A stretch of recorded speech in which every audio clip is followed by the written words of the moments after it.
Bien-aimés dans le Seigneur, l'Église rencontre beaucoup de problèmes. L'Église rencontre beaucoup de problèmes et ces problèmes-là viennent à partir des familles. Dans la base même de toute société, la base même de toute nation, la famille, nous nous rendons compte qu'il y a beaucoup de conflits familiaux. Ça quitte les maisons et ça vient siéger à l'église. Ça vient prendre place à l'église. Ça commence à disloquer l'église, ça commence à séparer les gens à l'église, ça commence à susciter des aigreurs, de l'amertume à l'église. Et ce matin, c'est à partir d'un message que je voudrais enseigner ce matin. Parce que j'ai l'impression qu'il y a un problème dans le corps de Christ. Et ce problème-là ne vient pas particulièrement des brebis du Seigneur. Ce problème vient des bergers que le Seigneur a suscités pour son œuvre. Et ce problème est tellement profond, il est tellement profond et profond encore que ça déstabilise les familles. Et l'Église est menacée, toutes les églises d'ailleurs. C'est le problème de la vérité. La vérité, quand on prêche l'Évangile, nous avons constaté, loin de moi la pensée de juger qui que ce soit ce matin, parce que c'est pour rassembler, c'est pas pour disperser que le Seigneur suscite ses oins. Nous avons constaté que il y a des assemblées, des rassemblements où le pasteur s'amuse avec les âmes du Seigneur. Il y a des rassemblements où il y a un peu plus de sérieux, mais c'est le Seigneur seul qui va tamiser tout cela et qui va faire que ce qui est de lui perdure et mette jusqu'à ce qu'il revienne. Nous nous rendons compte qu'il y a des conflits dans les familles entre le mari et son épouse et son mari, à cause de l'assemblée que nous devons fréquenter. Moi, je préfère aller à l'église à tel endroit et mon époux ou mon épouse préfère aller à tel endroit. Mais moi, aujourd'hui, je veux élever la voix. Je vais dire c'est une question de vérité. Une question de ce qui va nous garder, ce que nous écoutons de l'Évangile et qui va nous garder et qui va faire que notre foi soit ferme, que notre foi reste en Christ. C'est ça, qu'il n'y ait pas une idolâtrie quelconque, qu'il n'y ait pas un trouble quelconque, que les enseignements soient authentiques. Parce que ce conflit n'a pas lieu d'être. Ce n'est pas un homme que nous cherchons. Si nous disons que nous allons à l'église, c'est parce que nous voulons honorer le Seigneur, nous voulons le servir. Nous voulons le servir pendant notre passage sur terre. Nous nous rendons compte qu'il y a maintenant les conflits dans les ménages, dans les maisons. Et ce conflit-là n'a pas lieu seulement aujourd'hui. Ça fait des décennies que ça existe. Parce que là, on voyait un peu plus catholiques, protestants, il y avait déjà ce problème. Un homme pouvait aller prendre une femme protestante, lui les catholiques, et leur femme lui disait, ben non, moi je vais à mon église. Et toi tu restes dans ton église, chacun fait de sa foi ce qu'il veut. Mais aujourd'hui, à la lumière de la parole de Dieu,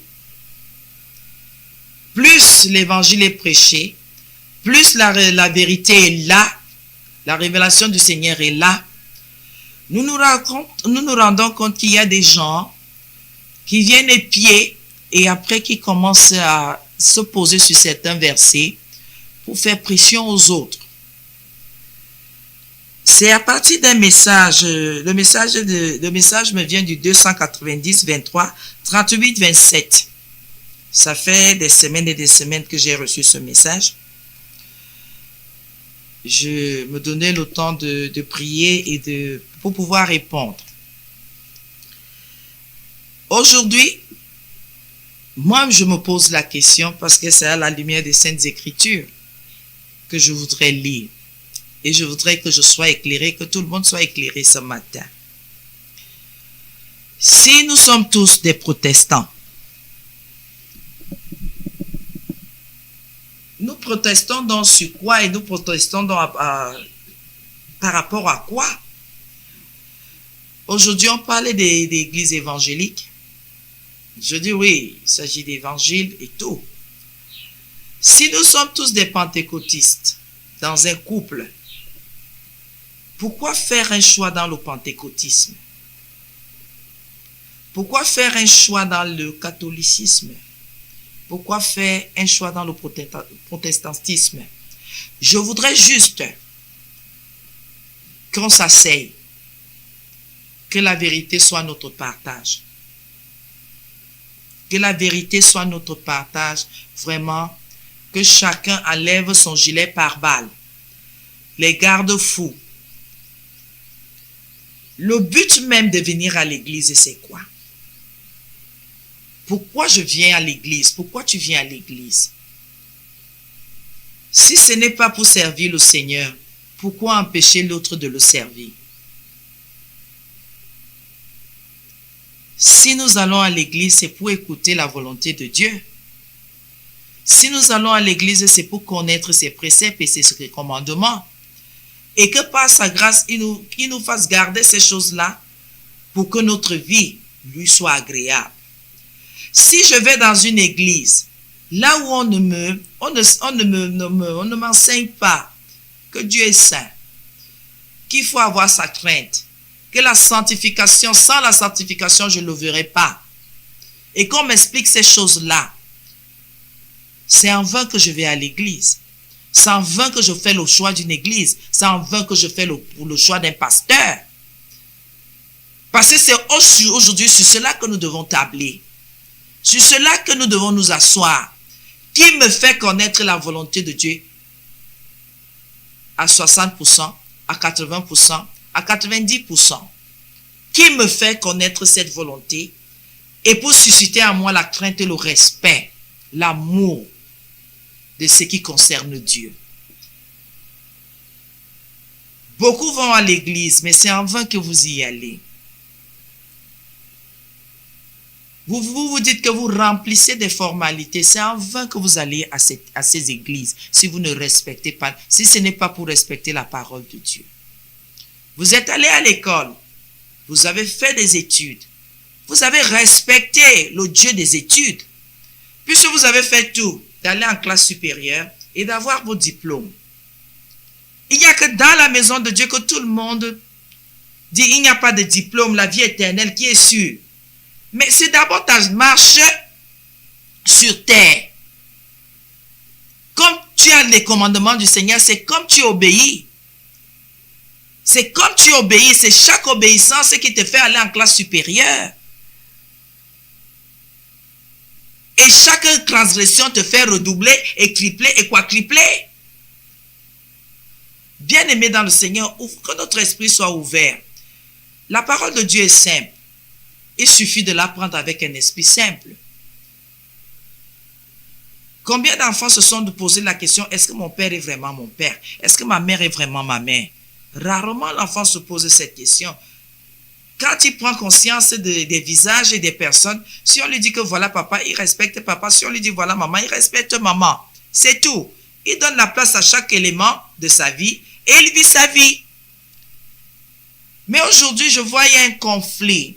Il y a un très grand conflit dans les familles. Moi, je préfère qu'on aille dans telle église. Je dis, la seule chose qui peut te motiver d'aller dans une église ou de changer d'église, c'est la vérité de la parole de Dieu. Si on te parle de sanctification dans une église, si on te parle de la sainteté de Dieu dans une église, on te parle de la crainte de Dieu dans une église, tu es au bon endroit. Mais si pendant qu'on parle de ces choses-là, on vend de l'huile, on vend de ceci, tu es au mauvais endroit, malgré ce qu'on vous enseigne. Puisque l'enseignement doit aller avec le modèle. Je dois être un modèle, tu dois être un modèle pour que les autres puissent suivre aisément. Vous faites le choix des églises. Moi, je ne veux plus aller là-bas. Mais il y a des églises qui sont en train de faire la promotion du péché. Ces églises-là présentent le péché comme si c'était... et s'en vantent même. Comment un roi est venu mourir pour nos péchés et on te dit que tout est grâce de continuer à pécher vous-même. Quand tu n'avais pas d'argent, tu étais comme un clochard, mais depuis que tu as de l'argent, tu fais un effort dans ton domaine vestimentaire de te mettre bien. Comment quelqu'un vient mourir pour moi pour que je ne marche plus de la même façon? On me fait comprendre que ça, comme il a fait là, ça suffit, je peux continuer à marcher. Il y a des choses quand même. Vous aussi réfléchissez. Ça sert à quoi de faire un combat d'église? Moi, je préfère telle église alors que tu sais que là où tu vas, ce n'est pas de la sanctification qu'on parle là-bas. Ce n'est pas la sainteté. Et on ne met même pas un accent sur abandonner le péché. L'âme qui pêche, c'est celle qui mourra.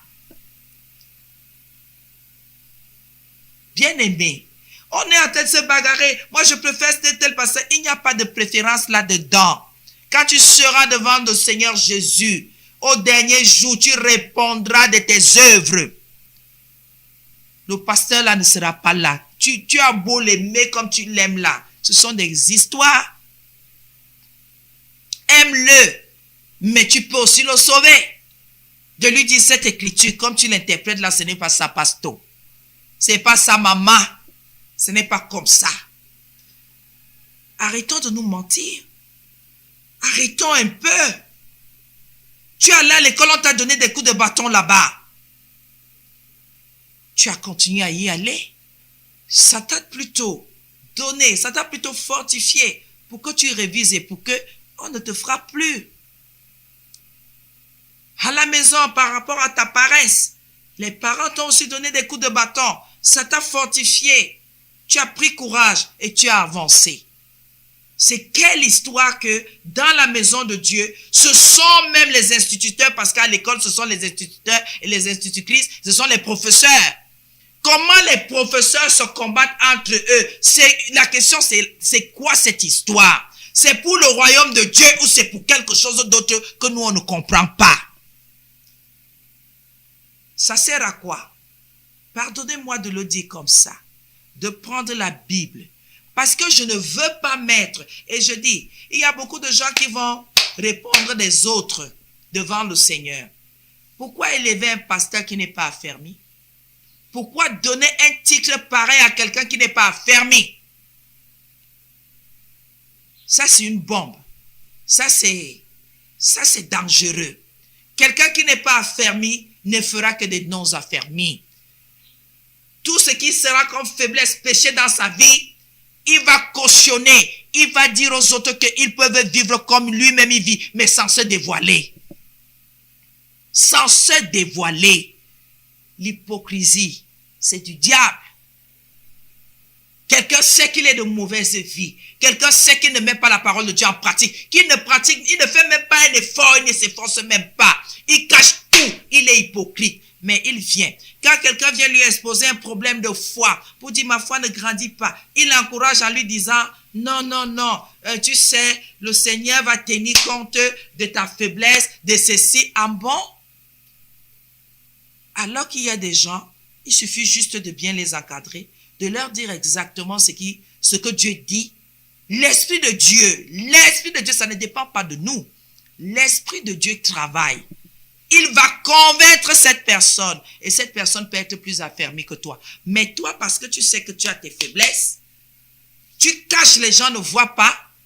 Tu transformes, tu fais une doctrine de démon. Là où tout le monde doit être faible comme toi. Pécheur comme toi. Et c'est maintenant, les brebis du Seigneur sont en plein ballottage. Moi, je préfère aller là-bas. Moi, je préfère aller là-bas. Moi, je ne veux pas aller là-bas. Moi, je veux aller ici. Je vous en prie. Le Seigneur est souverain.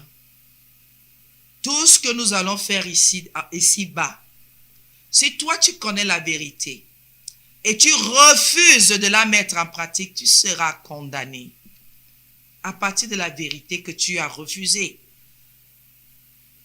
de mettre en pratique. Je vais lire le message de la dame et vous allez comprendre pourquoi je parle aujourd'hui. Et nous allons lire dans 1 Corinthiens 7, s'il vous plaît. Vous ouvrez déjà vos Bibles dans 1 Corinthiens 7. La dame dit, « Je suis fiancée avec un homme. Au début de la relation, je venais d'être baptisée dans une autre église et quand on s'est mis ensemble, j'ai commencé à fréquenter son église. » C'est une nouvelle convertie. Elle vient d'entrer dans les eaux du baptême. Donc elle a écouté, elle a été convaincue quelque part par amour pour son fiancé, parce que je trouvais déjà que c'est dangereux que les gens soient fiancés et qu'ils soient déjà dans la même maison et qu'ils aient déjà des conflits d'église. Je trouve ça très dangereux. Et c'est pour cela que je dis, vous avez beau, vous m'envoyez des messages, mais il y a une façon, vous étiez déjà, dès le début, vous n'étiez pas des chrétiens sérieux. Si quelqu'un est dans une église, là où on l'enseigne, la fille aussi, elle vient d'être baptisée, elle vient d'entrer dans les eaux du baptême. Elle vient d'entrer dans les eaux du baptême. Et toi qui es un ancien chrétien, tu amènes la femme, la jeune fille dans la fornication. Après, vous vous mettez ensemble. Vous commencez à fréquenter votre église. L'église du monsieur, par amour pour ce monsieur, lui montrant qu'elle veut se soumettre, qu'elle veut être avec lui. Elle va déjà dans l'église du monsieur. Après, le problème, c'est en fait que dans cette église-là, je ne me sens pas du tout à l'aise. Et c'est par son canal que je découvre votre radio. Donc, il écoute la radio Métanoïa. Par le canal du monsieur, on découvre là la radio. C'est lui encore qui écoute Métanoïa et qui fait connaître cette radio à sa fiancée. J'écoute très souvent et je suis déjà venu quelques fois chez vous à Oja, mais sauf que lui, il est contre. Écoutez bien. Il écoute Métanoïa, mais il est contre. Vous êtes nombreux à écouter Métanoïa, mais vous êtes contre. Parce que ce message aujourd'hui est porteur de beaucoup de choses. Les gens écoutent la radio. Ils font écouter aux autres. Mais endoctrinent ces gens-là de ne pas venir à l'église. Vous écoutez donc quoi? Pourquoi vous êtes hypocrite et malsain comme ça? Voilà une fiancée que vous avez dans votre maison. Voilà une femme que vous êtes allé chercher. Vous lui enseignez déjà quoi? Elle a été évangélisée dans une autre église. Elle est entrée dans les eaux du baptême là-bas. Vous êtes dans une autre église, mais vous écoutez un autre pasteur chez vous. Mais vous dites ceci. Pendant qu'elle l'écoute, elle est intéressée, c'est une nouvelle convertie. Elle vient même à l'église, mais vous lui dites, je suis contre que tu ailles dans cette église. Je demande, vous écoutez quoi? Est-ce que vous ne savez pas que c'est la condamnation d'écouter et de ne pas mettre en pratique? Est-ce que vous savez, je vais entrer dans tous les détails aujourd'hui. Est-ce que vous savez, la Bible dit, ne vous bornez pas seulement à écouter, mettez en pratique. Vous vous levez, vous savez, vous les critiqueurs de ce temps. Pourquoi écouter si vous êtes contre? Il y a quelque chose en vous qui vous convainc que vous n'êtes... Pourquoi écouter? Moi, je ne peux pas écouter quelque chose que je n'apprécie pas. Je ne peux pas prendre ma peine. Donc, il veut quoi? Que la femme écoute, que la femme se convertisse, que la femme devienne comme la femme, les enseignements que le Seigneur a mis dans ma bouche. Que la femme soit transformée dans la maison en écoutant mes prédications. Mais que lui, il reste un bois sec qu'on a jeté dans l'eau qui ne change pas. Est-ce que vous vous rendez seulement compte que c'est mesquin? C'est une ruse de l'ennemi. Vous avez de la malice dans votre cœur. Comment se fait-il? Vous voyez, vous trouvez une fille qui vient de croire en Jésus. Elle entre dans les eaux du baptême et vous commencez à détruire sa vie. Il est contre que madame vienne à l'église, alors que c'est lui qui écoute la radio à la maison et qui a fait que cette femme-là découvre la radio. Écoutez vous-même jusqu'où vous pouvez aller. Non, écoute-la ici à la maison. Ces enseignements arrivent ici, mais seulement en pratique. Hypocrite. Hypocrite, vous êtes du diable. Et la fin de cette femme, elle ne sait pas qu'elle va perdre la foi. Et je suis sûr que là où ce monsieur l'amène, il y a des pratiques là-bas qui ne sont pas dignes. Il y a des choses, et il y a quelque chose qui retient certains hommes dans certaines assemblées. C'est parce qu'ils sont adultères. C'est parce qu'ils sont de mauvaises vies. Ils veulent que les femmes soient transformées, mais qu'eux, ils restent dans leur mauvaise vie. C'est comme un aveuglement qu'ils veulent imposer à ces femmes. Et parfois aussi, ce sont les femmes qui veulent aveugler les hommes, qui ne veulent pas que les hommes s'en sortent. Elles font des choses comme ça. Je ne suis plus à l'aise dans cette église. Moi, je ne me sens pas bien. Tu ne vois pas que le pasteur me fait ceci. Tu ne vois pas que la servante me fait cela. Et je pose toujours les questions. Vous voyez même souvent la servante ou vous voyez souvent même le pasteur ou quand on prêche en pleine église. Pourquoi vous vous sentez toujours indexé? Pourquoi vous trouvez toujours que les enseignements vous parlent de vous? Mais c'est parce que vous êtes de mauvaise vie. C'est parce que vous transgressez consciemment la parole de Dieu. Pour moi, s'il y a une prédication et je me sens interpellé, je me jette face contre terre et je me repens. C'est ça l'attitude d'un disciple. C'est ça l'attitude d'un disciple. Une attitude de s'attaquer au serviteur, à la servante, c'est du diable. Ça veut dire qu'il y a conscience et il y a sorcellerie. Il y a destruction là-dedans. Écoutez bien le message, hein, c'est pas moi qui l'ai libellé. C'est pas moi, j'ai reçu un message. Et j'ai dit, vous ouvrez le Bible dans 1 Corinthiens 7, nous allons lire. Et la dame dit, le problème c'est en fait que dans cette église, là, je ne me sens pas du tout à l'aise. Et c'est par son canal que je découvre votre radio, que j'écoute très souvent. Je suis déjà venu quelques fois chez vous, à Ojamé. Sauf que lui, il est contre et me fait dire que ce sont les démons.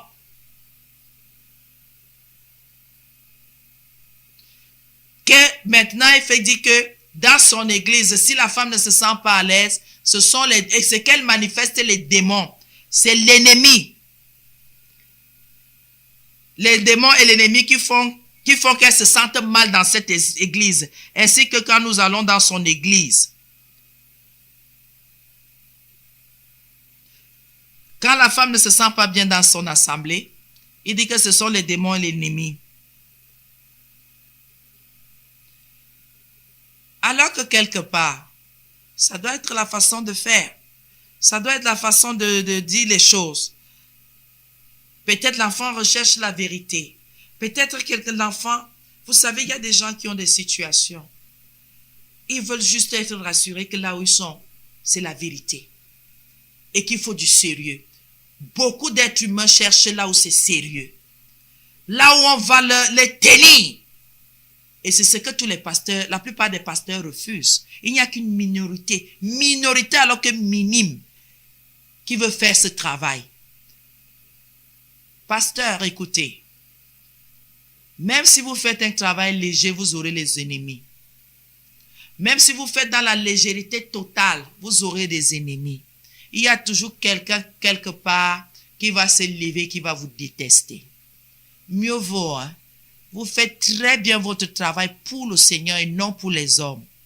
Les hommes vont vous juger, mais le Seigneur, lui, va prendre soin de vous, prendre soin de votre famille. Ils seront vaincus jusqu'à la fin des temps. Mieux, vous faites très bien votre travail pour être agréable à Dieu. Que l'œuvre que vous êtes en train de faire soit agréable au Seigneur. Que même si c'est une seule âme, par votre travail, une seule qui sera sauvée, que ce soit pour la gloire du nom de Christ.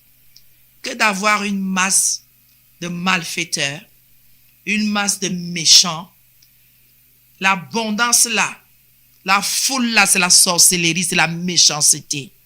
Vous allez comprendre ça plus tard. Le monsieur a déjà eu une révélation, c'est que ce sont les démons et c'est Satan qui fait que c'est l'assemblée de Satan et ses démons qui font que la jeune fille ne se sente pas à l'aise dans son église.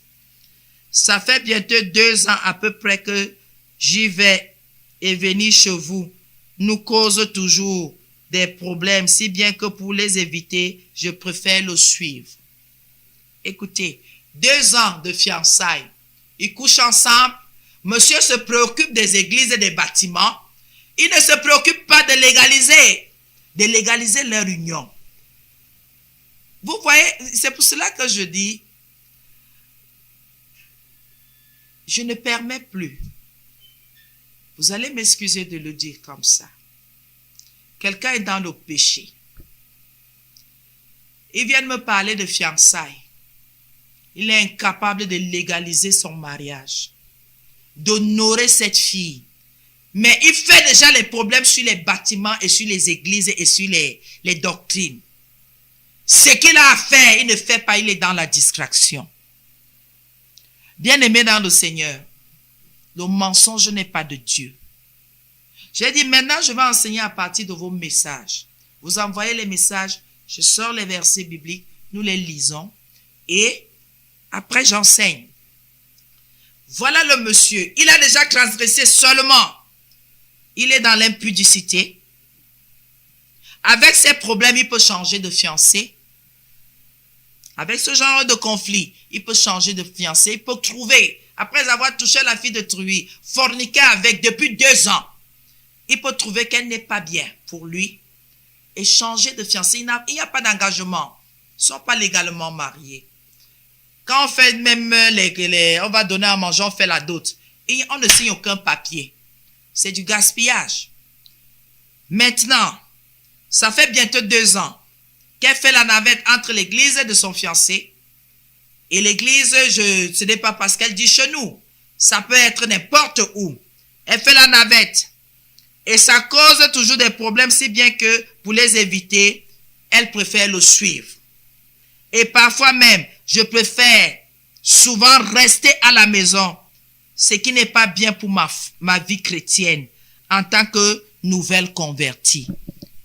Le gars préfère qu'elle reste à la maison, qu'elle perde même la foi et que lui joue à son petit jeu. Parce que je suis sûr que si cette femme ne se sent pas bien là-bas, il y a quelque chose qui ne lui plaît pas. Oui. Et si elle veut venir, c'est parce que quelque part, elle voit que au centre chrétien, il y a un peu plus de sérieux par rapport maintenant et à comparaison. Je dis, cette comparaison ne doit même pas être. Si les hommes de Dieu pouvaient s'accorder et comprendre qu'il s'agit du rachat des brebis. Il s'agit de récupérer le maximum pour le royaume des cieux. Il ne s'agit pas, j'ai 1000, toi tu n'as que 5, tu n'as que 200, j'ai 10 000 et toi tu n'as que 20. Ce n'est pas ça le problème. Le problème n'est pas là-dedans. Si nous tous nous étions à encadrer les brebis du Seigneur dans la crainte, dans la sanctification, la sainteté, dans le respect des commandements du Seigneur, c'est qu'il y a il y a moins de conflits dans les familles. C'est qu'il y a moins de conflits dans les familles. Donc, quelqu'un peut quitter une église pour une autre et se sentir à l'aise. Pourquoi? C'est la même vision, c'est le rachat des âmes. C'est pour présenter Jésus. Ce n'est pas l'eau, ce n'est pas le sel, ce n'est pas ceci, c'est pratique occulte que nous sommes en train d'imposer et nous sommes en train de briser. Et nous allons répondre. Nous allons répondre de ça. Les gens font une sorcellerie consciente. Les gens font des choses méchantes. Les gens sont en train de manifester l'incrédulité dans la maison de Dieu. Et ils sont en train de dire, Dieu m'a appelé. Dieu a appelé tout le monde. La Bible dit qu'il y a beaucoup d'appelés, mais très peu d'élus. L'élection, elle est divine. On peut appeler n'importe qui, n'importe comment, n'importe quand. L'appel ne suffit pas. Il faut une consécration. Il faut accepter. On appelle certaines personnes, disent, pourquoi tu m'appelles? C'est leur façon de répondre. On appelle d'autres qui disent oui, moi voici, mais qui n'obéissent pas. On appelle encore d'autres qui viennent, qui obéissent à moitié et d'autres qui obéissent totalement. Tout ça là, c'est pour la gloire de Dieu. Mais que celui qui sait que lui ne veut pas obéir, dise aux autres que moi je ne veux pas obéir. Pourquoi avoir un titre de pasteur, de serviteur, si tu ne veux pas te soumettre à la parole de Dieu, si tu ne veux pas faire proprement? La malédiction qui va descendre du ciel n'a pas aller jusqu'à la 4e génération. Le Seigneur va te frapper, il va frapper toute la génération, tes enfants, les enfants de tes enfants et les enfants de tes enfants. Il faut faire attention à tout ce que nous faisons. Ne laissons pas les malédictions dans nos familles. À cause de quoi? D'un gain sordide. Voilà la dame qui parle. Elle dit maintenant elle préfère le suivre et parfois même je préfère souvent rester à la maison. Ce qui n'est pas bien pour ma vie chrétienne en tant que nouvelle convertie. S'il vous plaît, c'est pour cette raison finalement, j'ose venir auprès de vous de cette façon pour demander votre aide. Bien-aimés, nous allons lire maintenant dans 1 Corinthiens 7, verset 13. C'est cette partie-là que le Seigneur m'a inspiré de lire. Qu'est-ce que la Bible me dit? Dans 1 Corinthiens 7, verset 13, 14 et 16, la Bible me dit: aux autres, ce n'est pas le Seigneur, c'est moi qui dis. Si un frère a une femme non croyante et qu'elle consente à habiter avec lui, qu'il ne la répudie point. Et si une femme a un mari non croyant et qu'il consente à habiter avec elle, qu'elle ne répudie point son mari.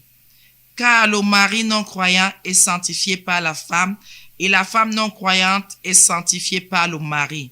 Autrement, vos enfants seraient impurs, tandis que maintenant, ils sont saints. Si le non-croyant se sépare, qu'il se sépare, le frère ou la sœur ne sont pas liés dans ces cas-là.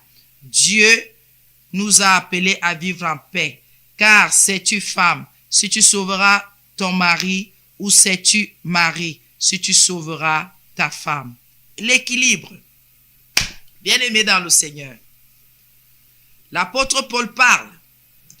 Il dit ceci: si vous avez donc déjà décidé de vivre ensemble, c'est le monsieur qui te fait écouter Métanoïa, et j'ai lu dans le message que il n'est pas contre que vous venez au centre chrétien. Il n'apprécie pas le fait seulement que vous n'appréciez pas là où il va. Parce que je n'ai pas entendu un commentaire désobligeant sur le centre chrétien. Ça veut dire que ça va. Mais lui, il a son église et il voudrait que vous y allez. Ce que moi, je voudrais d'abord dire, si là où vous allez, c'est une église où Jésus-Christ se manifeste, le Saint-Esprit se manifeste, la première des choses, le pasteur aurait dû vous demander de vous marier. Au lieu de vous fiancer et de rester ensemble, il y a beaucoup de risques que quelqu'un se lasse de cette relation et que la personne lâche. La première des choses, parce que tout le folklore, tout le désordre qui est autour là, ce n'est pas ça le problème. Le problème, c'est de vous marier d'abord. Et quand vous allez vous marier, vous allez comprendre autre chose. Maintenant, l'apôtre Paul vient, il vient ouvrir l'esprit de tout le monde. Il dit, vous qui combattez là, ma femme ne doit parler à telle église, vous ne pouvez ou mon mari ne doit parler à telle église, vous ne pouvez que dire cela. Si vous êtes sûr que dans cette église, ce n'est pas Jésus qui est présenté, si on est en train de manifester l'idolâtrie et des choses pas bonnes là-bas, ce n'est que là que vous pouvez dire à quelqu'un de ne pas y aller.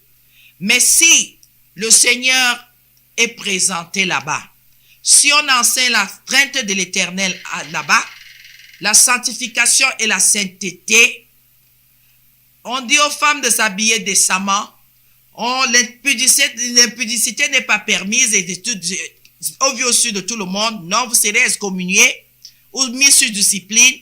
C'est ça la base. Il y a des choses élémentaires, des choses fondamentales qui doivent déjà être la base de cette assemblée.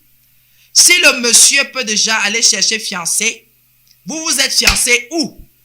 Dans quelle église? Vous avez commencé à aller dans son église. Vous deviez aussi dire là où on vous a baptisé, vous deviez expliquer au pasteur pourquoi vous quittez l'église. Pour qu'il ne s'inquiète pas de vous et qu'il continue à prier pour vous. Oui, ma fille. Et en plus, quand maintenant votre mari vous amène là-bas, les fiançailles, c'est pour un temps. Les fiançailles, ce n'est pas 2 ans. Je suis désolé de vous le dire comme ça. Les fiançailles, ce n'est pas 2 ans. Nous sommes des chrétiens. On ne se met pas fiançailles. On ne met pas le gras sur les têtes des gens. Fiançailles, fiançailles, fiançailles, alors que vous êtes dans la fornication.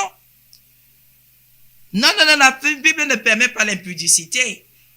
Il n'a pas à te connaître s'il ne t'a pas épousé. C'est pour cela que quand quelqu'un dit « je veux t'épouser », il faut qu'il se prépare d'abord. Parce que l'incontinence là, vous voilà déjà 2 ans ensemble, vous n'êtes pas mariés. 2 ans ensemble, vous n'êtes pas mariés. Et c'est 2 ans et plus, puisque ça fait plusieurs semaines que vous m'avez envoyé ce message. Et je dis aujourd'hui, non. Vous avez raison de ne pas le suivre. Cette église, cette assemblée n'est pas sérieuse. Quelqu'un va me dire, comment vous pouvez dire ça? S'il vous plaît. Quand quelqu'un persévère dans une assemblée, ça veut dire que le pasteur le connaît. Quand le pasteur commence à te voir arriver avec une femme, il ne doit pas accepter que tu restes avec cette femme-là 2 ans sans l'épouser légalement. Vous allez me dire, non, dans la Bible, je vous en supplie. Je vous en supplie, c'est écrit de respecter les autorités. Au Cameroun, fiançailles ne veut rien dire. Tu portes tes pieds, tu peux entrer dans la maison de quelqu'un, ça ne veut rien dire. Parce qu'il a fait une promesse. Les paroles s'envolent, les écrits restent. Il a fait la promesse où? Ils sont déjà en fornication. Et mon collègue dans la foi, un pasteur ou une prophétesse, qui les en chrétiens ne devait pas accepter ce genre de choses. Parce que l'exemple de ces frères dans cette assemblée n'est pas digne.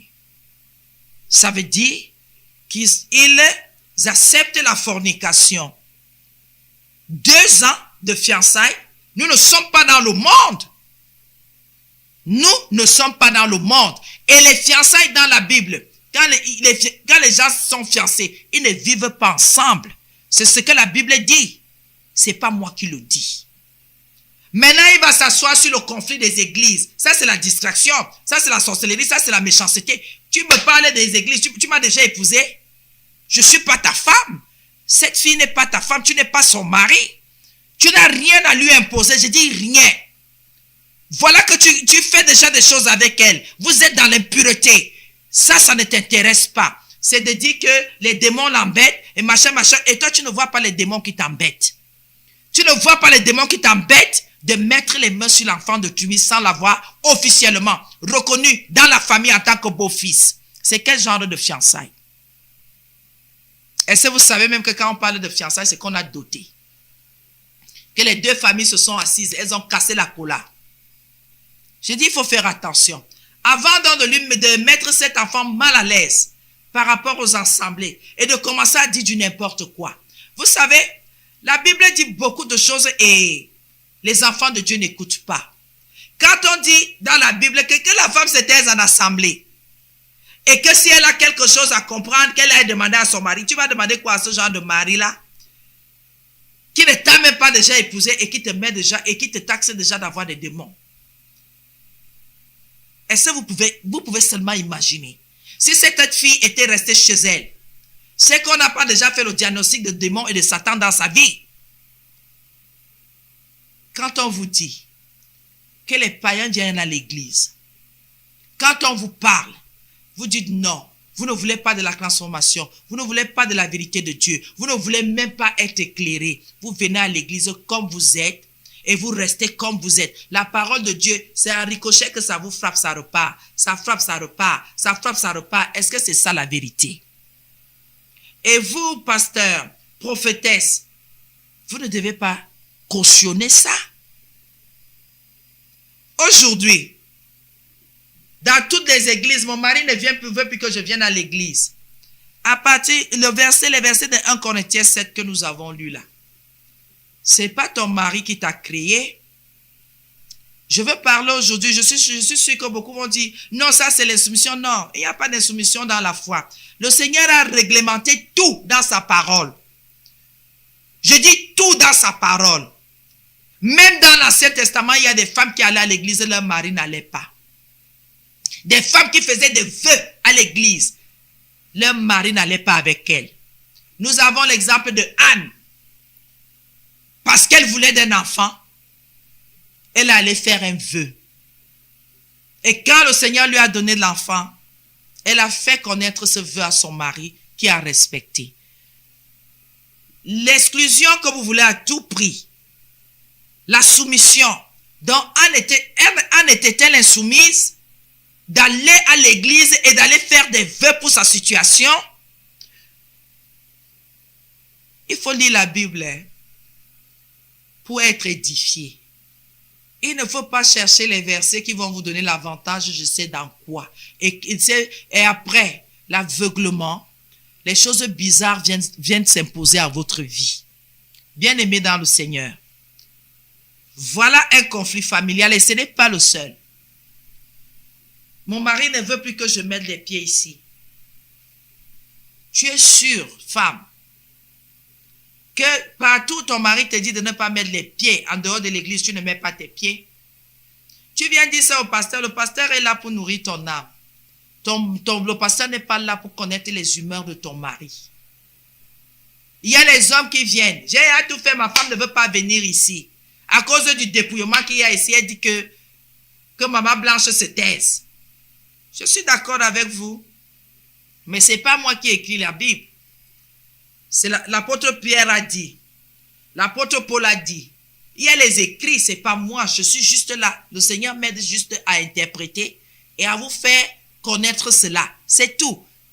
Moi, je comprends. Je fais ce que le Seigneur a dit. Je vous fais aussi connaître ce que je connais. Si de là, quelqu'un peut se lever pour s'attaquer à moi, je dirais que c'est étrange. Ce n'est pas normal que quelqu'un s'attaque à moi. Je trouve que ce n'est pas normal.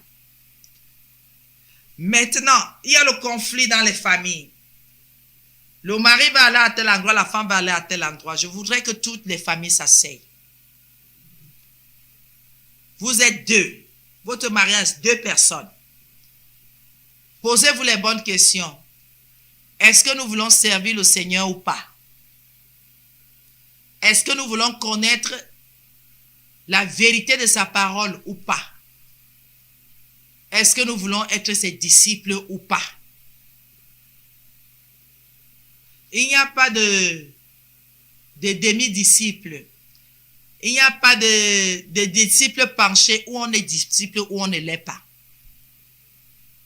Oui. Où on est disciple ou on ne l'est pas. Où on a la crainte de Dieu ou on ne l'a pas. Où on marche dans la sanctification pour voir le Seigneur, ou on ne marche pas et on ne le verra pas.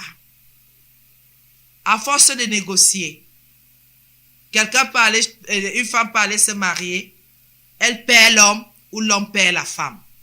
Pourquoi? À cause du fait de se plaire. Normalement, un enfant de Dieu, si tous les prédicateurs, tous les pasteurs, toutes les servantes avaient compris, un enfant de Dieu peut se sentir à l'aise dans toutes les églises si les prédicateurs avaient compris. Même s'il prend ses pieds, il va à Douala, il va à Bafoussam, il sait que là où on va dire que voici l'église et il entre, il sera nourri. Il ne va pas se sentir mal. Il n'aura pas un jeûne spirituel, il n'aura pas un manque. Son âme sera toujours nourrie parce que la parole sera respectée. On va l'interpréter selon le Saint-Esprit sans mettre la chair là-dedans. Les gens se plaignent que l'œuvre n'avance pas. Les enfants de Dieu sont endurcis. C'est nous-mêmes, nous les prédicateurs, nous les serviteurs et les servantes, c'est nous qui avons endurci ces gens. De faire le choix entre nous. De dire je préfère tel et je préfère tel autre. Il n'y a pas de préférence. Si tout le monde s'assoit dans le but que les gens soient sauvés, il n'y aura plus de préférence. Même si je vais m'asseoir dans quelle église, je vais me sentir à l'aise. Même si j'écoute quel pasteur, je vais me sentir à l'aise. Parce qu'il dira les mêmes choses que j'entends là où je persévère. Et je me sentirai à l'aise. Et on va faire l'œuvre partout. Certains ne vont pas stresser parce que tel est parti de l'église et l'église va tomber. Parce que n'importe qui peut entrer dans votre église, il se sentira à l'aise. Pourquoi? Parce que vous dites les choses que le Saint-Esprit vous inspire. Vous ne déformez pas pour votre propre chair, pour plaire à la chair. C'est ça le problème aujourd'hui. Et les couples sont cassés à cause de ce genre de petits flatteurs-là. Des démons déguisés en serviteurs de Dieu et en servantes. Vous donnez de l'huile aux gens, c'est pourquoi faire. Vous donnez du sel aux gens, c'est pourquoi faire. Vous divisez les familles, pourquoi? Parlons selon la vérité. Et certains se placent même. Non. La femme ne doit pas se dépouiller. Le dépouillement n'est pas de Dieu. Quand on parle du vieil homme qui a été crucifié, c'est pas le dépouillement, c'est pas de ça qu'on parle là-bas. Vous êtes en train de perdre un maximum. Et ceux qui ont la crainte de Dieu, vous êtes en train de les frustrer. Même les bébés du Seigneur sont frustrés. Parce que les gens passent autant à les insulter. Je vais vous raconter une petite anecdote. Il y a quelqu'un qui veut venir là où le Seigneur m'a établi. La jeune femme m'a appelé. Dit, maman, je voudrais venir à l'église. Dit, il n'y a pas de problème. Tu prends le taxi comme ça, tu prends la moto comme ça et tu arrives. Au niveau de prendre la moto, pour arriver, elle demande conseil à une vendeuse et quelqu'un qui avait une boutique à côté. La personne écoute mes prédications. La femme qui a la boutique se fâche. Il dit, tu vas faire quoi là-bas? La femme n'a fait que demander son chemin. Tu vas faire quoi là-bas? La femme qui dit aux gens de ne pas mettre les bijoux là, c'est moi qui ai dit. C'est écrit. Quand on parle de parure, c'est écrit. La femme qui dit aux gens de ne pas mettre les mèches là, c'est moi qui ai dit. Les rajouts sont là. C'est écrit. C'est pas moi qui ai écrit. Je n'ai fait que lire, je n'ai fait qu'expliquer. La dame lui dit, ne mets pas la bouche sur la servante de l'Éternel. Elle n'a rien fait. Moi aussi, le Seigneur s'est révélé à moi. C'est pour cela que moi, je me suis dépouillé. Moi, j'étais endurci comme toi jusqu'à ce qu'il me parle dans un songe, seul dans ma maison. Ça n'a rien à voir avec elle. Et je me rends compte que le Seigneur lui a aussi parlé. C'est pour cela que je vais vers elle pour lui dire qu'elle n'est pas seule. Que le Seigneur parle. Et c'est la vérité. C'est qu'elle prêche. Constatez alors tout. Voilà quelqu'un que je ne connais pas. Quelqu'un qui a sûrement écouté mes prédications, qui a été scandalisé. Tout ça parce qu'elle vend les bijoux. Elle vend les mèches. Elle vend les make-up. Elle vend les trucs. Tous ces trucs-là qui vous font vous transformer et ressembler à des déesses des eaux. Voilà que combien de personnes a-t-elle détourné? Si tous les pasteurs lisaient la Bible, parce que ce n'est pas moi qui ai écrit, ce n'est pas ma Bible. Même si c'est n'importe quelle Bible, je suis sûr que ces textes sont là-dedans. Parce que j'ai au moins 5 ou 7 Bibles, j'ai trouvé les textes là-dedans. Si tout le monde donne cette information sur la sanctification, sur la sainteté, sur la crainte, sur la soumission, sur l'obéissance, si nous tous nous tablons, qui va se sentir à l'aise quelque part? Ou tu vas te sentir à l'aise dans toutes les églises, ou tu vas sortir seulement de l'église. Bien aimé, c'est ça la vérité. Ou tu vas dire, je ne pars plus dans une église, mais personne ne veut s'accorder avec qui que ce soit. Là où quelqu'un a trouvé qu'il va se faire ses millions, il va dans ses millions, dans la cupidité, l'avidité. Tu vas t'enrichir, tu auras même des milliards. Tu veux faire quoi avec? Le Seigneur n'avait même pas où poser la tête. Si toi tu as même déjà sa grâce, il n'avait même pas où se coucher. Le Fils de l'homme n'avait pas même un abri. Toi, il t'a même déjà fait grâce, tu en as. Tu te plains de quoi? Bien-aimé, c'est pour dire aujourd'hui que voilà que le Seigneur dit dans 1 Corinthiens 7 que femme, tu peux sauver ton mari. Mari, tu peux sauver ta femme.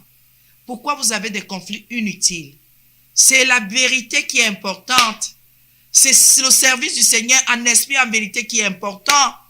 Est-ce que c'est j'aime mon homme de Dieu, j'aime ma servante? Non, ce n'est pas ça. Tu peux aimer un homme mais qui ne te conduit pas dans la foi comme il faut. Tu peux aimer une femme, une servante, mais elle ne te conduit pas dans la foi comme il faut. Et tu vas te retrouver à un endroit alors que tu dis que tu as servi. Alors que tu dis que tu as été avec Dieu. Je vous en supplie. Je vous en supplie ce matin. Arrêtez les conflits inutiles. Recherchez la vérité de Christ. Recherchez la vérité. C'est ça qui va vous sauver. C'est ça qui va faire. Si l'un de vous a vraiment cru, vous serez propre devant le Seigneur. La femme va sanctifier l'homme. L'homme va sanctifier la femme. La personne qui est dans la vérité doit rester dans la vérité. Les influences diaboliques là, ce n'est pas bien. Ne faites pas comme ça. Parce que vous ne voulez pas vous sanctifier. Laissez la personne qui a du courage le faire. Laissez la personne que le Seigneur a impacté le faire. N'empêchez pas. Ne retenez pas. N'influencez pas. Je vous en supplie. Il s'agit de votre famille. Il s'agit de votre maison. Il s'agit de votre vie.